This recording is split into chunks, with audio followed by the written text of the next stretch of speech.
আপনাদের আগের একটা ভিডিওতে দেখিয়েছিলাম যে আমি চাল কুমড়ো শাক তুলতে গেছিলাম, কিন্তু ওই দিন আসলে আমি রান্নাটা করিনি। আমার শাশুড়ি আম্মু রান্নাটা করে, এই জন্য আমি আর ভিডিও ক্লিপটা আপনাদের সাথে শেয়ার করতে পারিনি।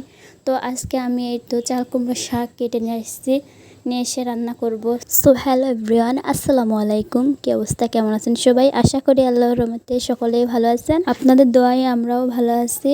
এই তো আমি রান্না করতে চলে এসেছি। প্রথমে আমি চালটা ধুয়ে নিচ্ছি, ভাতটা বসায় দিচ্ছি। আমি একচুলোই রান্না করব আজকে আসলে তরকারি কাটা নেই, এই জন্য আমি দই চুলোই দিতে পারিনি। আমি একচুলোই ভাত বসায় দিচ্ছি, দিয়ে এই তো জাল ধরায় দিয়ে আমি এখানে শাক বাছতে চলে এসেছি।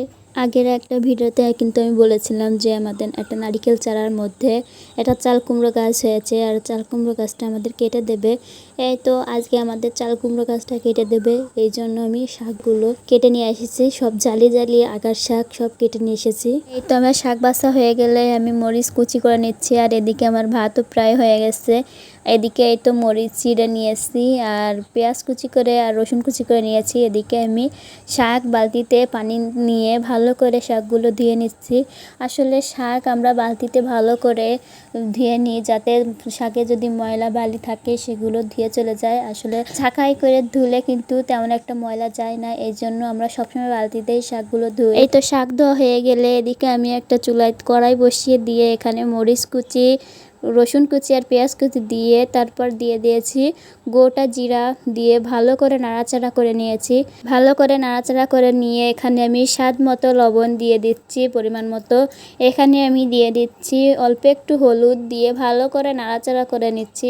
ভালো করে নাড়াচাড়া করে নিয়ে আমি ভেজে নিয়ে এখানে আমি পরিমাণ মতো পানি দিয়ে দিয়েছি। শাক ধুয়ে নিয়ে এসেছি, যেহেতু পানি গলবে এই জন্য আমি কিন্তু পানি অনেকটা কম দিয়েছি। এই তো এখন আমি পানিটা বলক এসে গেলে আমি শাকগুলো দিয়ে দিচ্ছি। বেশ কিন্তু অনেকটাই শাক হয়ে গেছে আমার, এই জন্য আমি নাড়াচাড়া না করেই ঢেকে দিচ্ছি।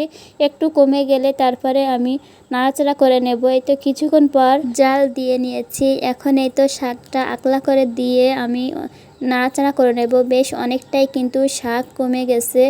এবার আমি হালকা করে নাড়াচাড়া করে নিচ্ছি। নাড়াচাড়া করে নিয়ে এরপর আমি আবার ঢেকে দিচ্ছি। ঢেকে দিলে শাক অনেকটা কমে যায়। এই তো আমার শাক কিন্তু অনেকটাই কমে গেছে।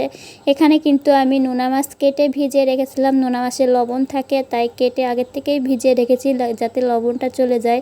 আজকে কিন্তু আমি চাল কুমড়ো শাক নোনা মাছ দিয়ে রান্না করেছি। আমি কিন্তু কোনো রেসিপি শেয়ার করছি না, আমি যেভাবে রান্না করেছি সেভাবে দেখিয়েছি। তো আজকের ভিডিও এই পর্যন্ত। ভালো লাগলে অবশ্যই আমার পেজটা ফলো দিয়ে পাশে থাকবেন, আর ভিডিওটা কেমন লেগেছে অবশ্যই কমেন্ট করে জানাবেন। তো দেখা হয়ে যাচ্ছে নেক্সট কোনো ভিডিওতে। তো ততক্ষণ সবাই ভালো থাকবেন, সুস্থ থাকবেন। আল্লাহ হাফেজ।